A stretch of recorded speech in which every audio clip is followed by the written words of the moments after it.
আসসালামু আলাইকুম। ইতিমধ্যেই আমরা ডোনাল্ড ট্রাম্পের রেসিপ্রোকাল ট্যারিফ সম্পর্কে অবগত হয়েছি। আমি আপনাদের সামনে এই বিষয় নিয়ে কথা বলবো। মূলত আজকের আলোচনায় কি থাকছে প্রথমে একটু বলে দিচ্ছি। আসলে রেসিপ্রোকাল ট্যারিফটা কি, কিভাবে আসলে এটি গণনা করা হয়েছে এবং কোন কোন দেশের উপরে মূলত এই ট্যারিফ ইম্পোজ করা হয়েছে। এখানে আসলে ডোনাল্ড ট্রাম্পের এই রেসিপ্রোকাল ট্যারিফসের আসলে উদ্দেশ্যটা কি এবং ইউএস এর জনগণের জন্য এটা কি ভালো ছিল না মন্দ ছিল এই বিষয়ে বলবো, এবং এটি আসলে বাংলাদেশের উপরে কি প্রভাব ফেলবে এবং এর থেকে পরিত্রাণে আসলে উপায় কি সে বিষয় নিয়ে আমি এখন কথা বলবো। Welcome to success path BCS and all competitive exam. আমি কানিজ Fatema, 40 BCS education cadre. Don't forget to subscribe, like and share. আসলে what is reciprocal tariff? অর্থাৎ রেসিপ্রোকাল ট্যারিফ বলতে আসলে আমরা কি বুঝি?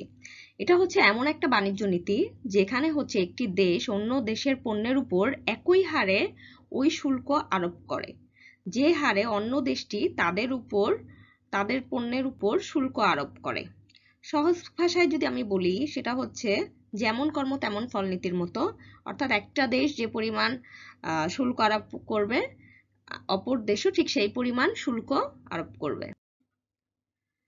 ইউএসএ মূলত বাংলাদেশের পণ্যের উপরে 37% রেসিপ্রোকাল ট্যারিফ আসলে ইম্পোজ করেছেন।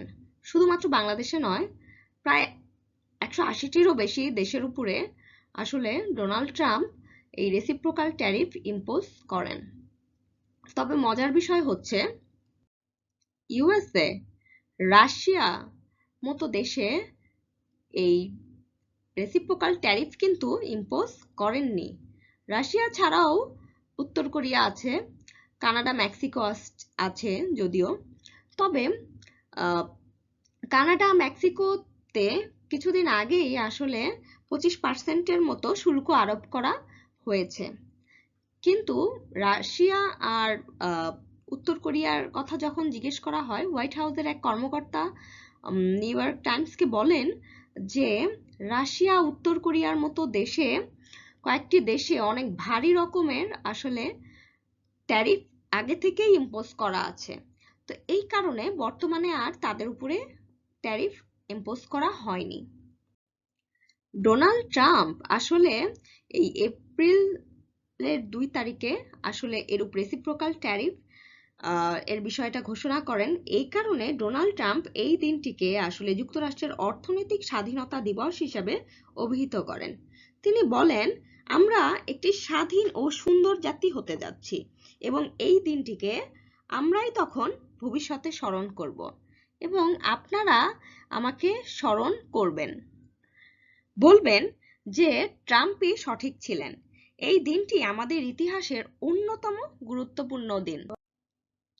তবে বিভিন্ন দেশ ট্রাম্পের এরূপ ট্যারিফকে বাণিজ্য যুদ্ধ বলে ঘোষণা করেন এবং world leaders criticize Trump tariff as major blow. European কমিশনের president Ursula von der Leyen বলেন যে US tariff will have immense consequences. অস্ট্রেলিয়ার প্রাইম মিনিস্টারও এই ট্রাম্পের ট্যারিফের উপরে ভীষণ রাগান্বিত হন। এমনকি চায়নার state media says China, Japan, South Korea will jointly respond to US tariffs.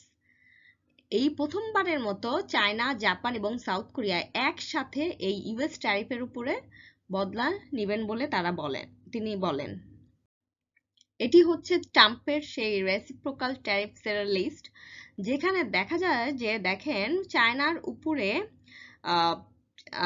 USA বলেন যে ট্যারিফ চার্জ করছে চায়না এখানে 67% এবং ইউরোপীয় ইউনিয়ন 39%, ভিয়েতনাম 90%, বাংলাদেশেরটা যদি দেখেন 74%, এমনকি ইন্ডিয়া এখানে যদি দেখেন তাহলে ইন্ডিয়াতে দেখা যায় যে 52% ট্যারিফ তারা চার্জ করেছেন। পাকিস্তানের আসে 58% ট্যারিফ।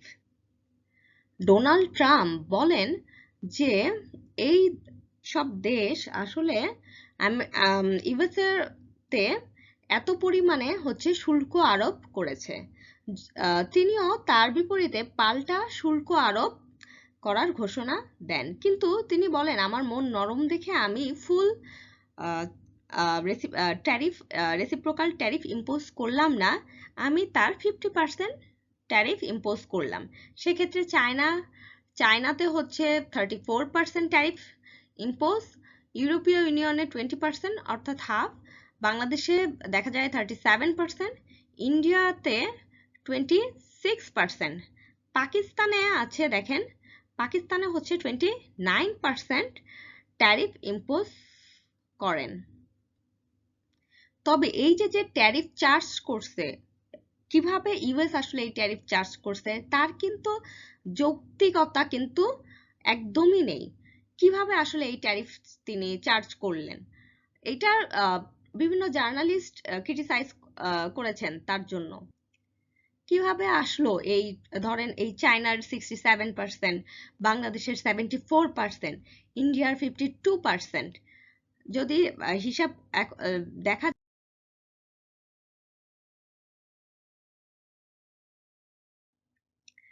যদি এখন আমরা এই রেসিপ্রোকাল ট্যারিফের হিসাবটা দেখি, তাহলে দেখবেন যে এখানে আসলে মূলত ট্রেড ডেফিসিট যাকে ভাগ করা হয়েছে হচ্ছে ইউএস এর ইম্পোর্ট দিয়ে, এবং যে মানটা আসবে তার হাফ হচ্ছে রেসিপ্রোকাল ট্যারিফ হিসাবে আসলে করা হয়েছে।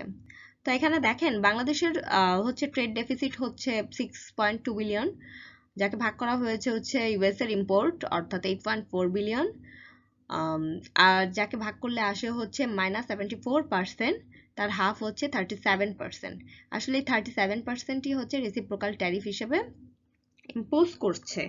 কিন্তু এইভাবে আসলে এই রেসিপ্রোকাল ট্যারিফ আসলে মানে বা ইম্পোজ করার কোনো যৌক্তিকতা নেই, কারণ এভাবে তো ট্যারিফ হিসাব হয় না আসলে মূলত, যার কারণে বিভিন্ন জার্নালিস্ট আসলে ডিসকাস করে হচ্ছে ট্যারিফের বিষয় এবং বলে যে ইট ইজ ইনক্রেডিবলি স্টুপিড। এখন একটা জিনিস দেখার বিষয় হচ্ছে, দেখেন চায়নার এখানে ট্যারিফ চার্জ করছে টু দ্য ইউএস হচ্ছে 67%, এবং ইউএসএ যেটা ডিসকাউন্ট করছে রেসিপ্রোকাল ট্যারিফস সেটা হচ্ছে 34%। কিন্তু চায়না কিন্তু বেসিক্যালি আসলে 34% রেসিপ্রোকাল ট্যারিফ দিবে না, তাকে কিন্তু ফেস করতে হবে হচ্ছে 54%, কেননা তার হচ্ছে এক্সিস্টিং আছে অলরেডি হচ্ছে 20%। সো তাকে অবশ্যই হচ্ছে এখানে পে করতে হবে 34% প্লাস 20%, অর্থাৎ তাকে হচ্ছে 54% ট্যারিফ রেট, অর্থাৎ 100 টাকায় আরো 54 টাকা তাকে পে করতে হবে।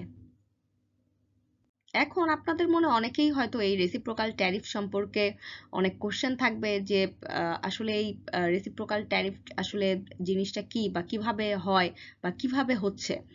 দেখেন আপনারা যদি হচ্ছে ধরেন আমরা যদি বাংলাদেশের একটা পণ্য যদি হচ্ছে ইউএসএ তে যদি আপনার এক্সপোর্ট করি, সেক্ষেত্রে যদি তার মূল্য 100 টাকা হয় তাহলে তাকে হচ্ছে 100 প্লাস হচ্ছে 37, অর্থাৎ 100 এর সাথে আরো 37 টাকা যোগ করে 137 টাকা হচ্ছে বিক্রি হবে ইউএস এর মার্কেটে।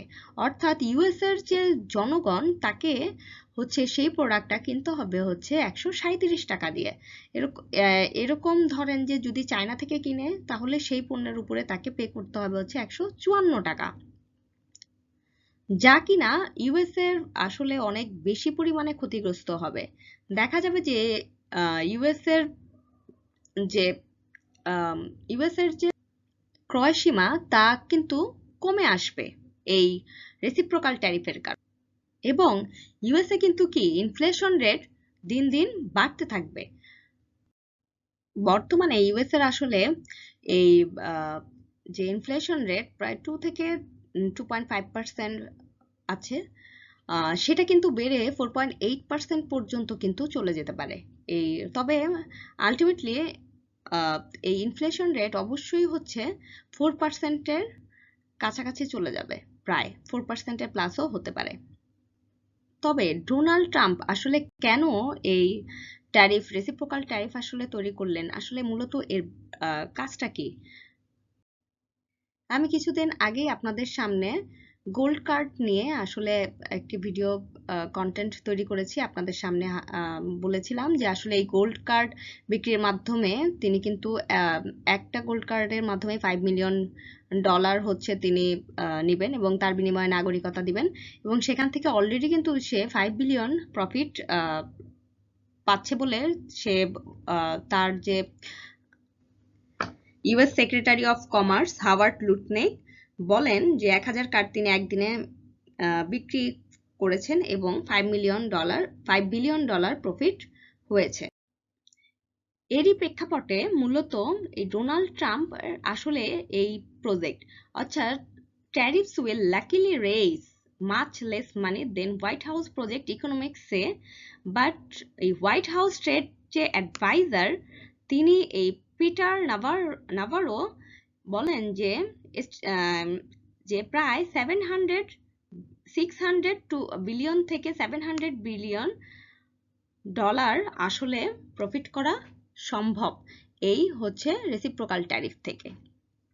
যদিও ইকোনমিক্সদের মতে হচ্ছে এর যে হাফ অ্যামাউন্ট হচ্ছে হয়তো প্রফিট করা সম্ভব। তবে কিছু অ্যানালিস্ট said that যে tariffs are a black cloud over stock market, এমনকি 1930 সালের যে গ্রেট ডিপ্রেশন হয়েছিল তার সাথে অনেকে তুলনা করছেন এই বিষয়টাকে। তবে ট্রাম্পের যে এই যে রেসিপ্রোকাল ট্যারিফস যে অযৌক্তিক, তা আপনারা একটু এই লিস্টটা দেখলেই বুঝতে পারবেন যে যেসব দেশের থেকে ট্রাম্পের হয়তো ট্রেড ডেফিসিট নেই, তারপরও তিনি হচ্ছেন সেক্ষেত্রে 10%-এর মতো ট্যারিফ ইম্পোজ করেছেন।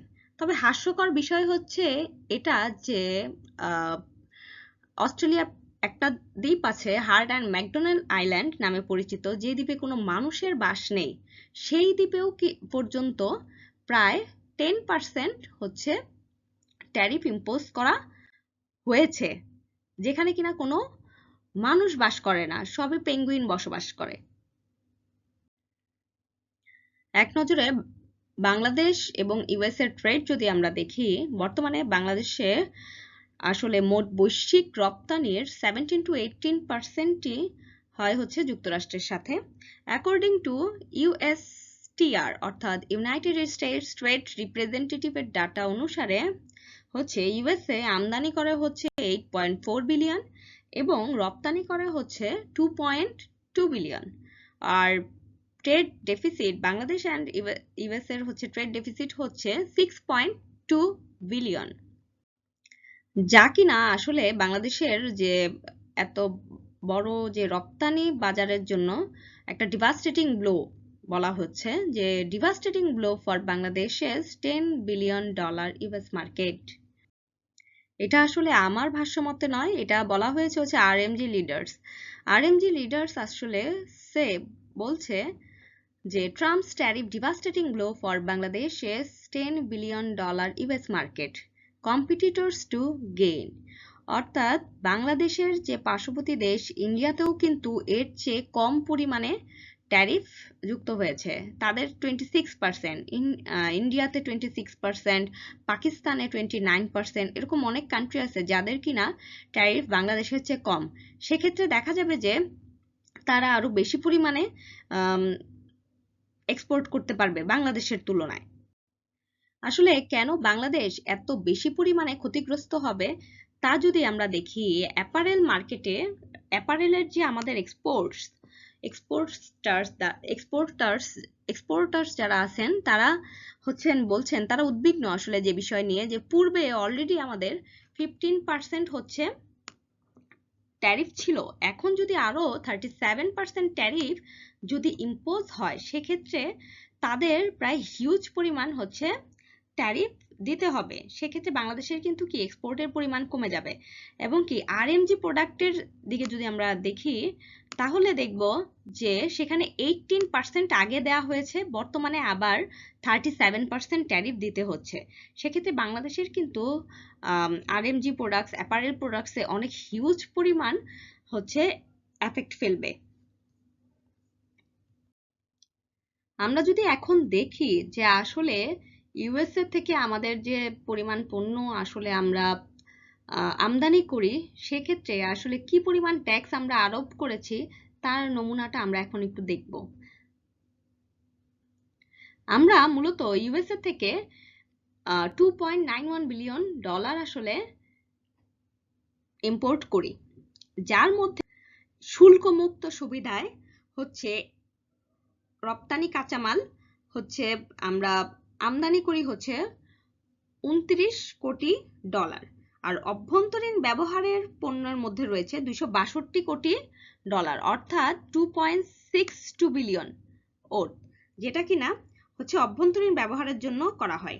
এই যে 262 কোটি যে অভ্যন্তরীণ পণ্য আছে, তার মধ্যে আবার $133 কোটি কোনো পণ্যের উপরেই কোনো শুল্ক নেই, যেখানে রয়েছে গম, তুলার মতো পণ্য আসলে।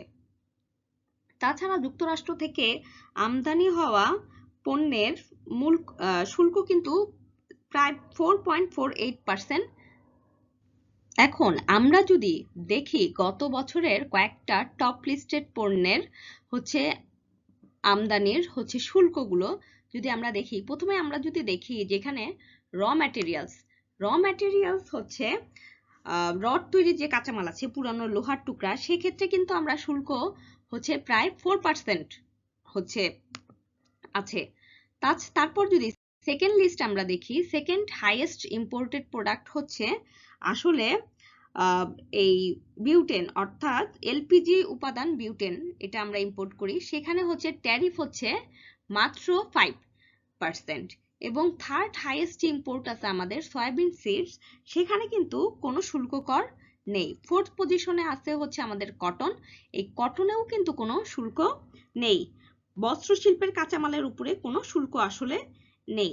তাছাড়া আরো যেসব পণ্য আছে, যেমন ধরেন উড়োজাহাজ, ইঞ্জিন, তরলীকৃত প্রাকৃতিক গ্যাস, তারপরে হচ্ছে গাড়ি, পুরনো জাহাজ, তারপরে হচ্ছে সয়া কেক, কাঠবাদাম ইত্যাদি কিন্তু আমরা কি আপনার আমদানি করে থাকি।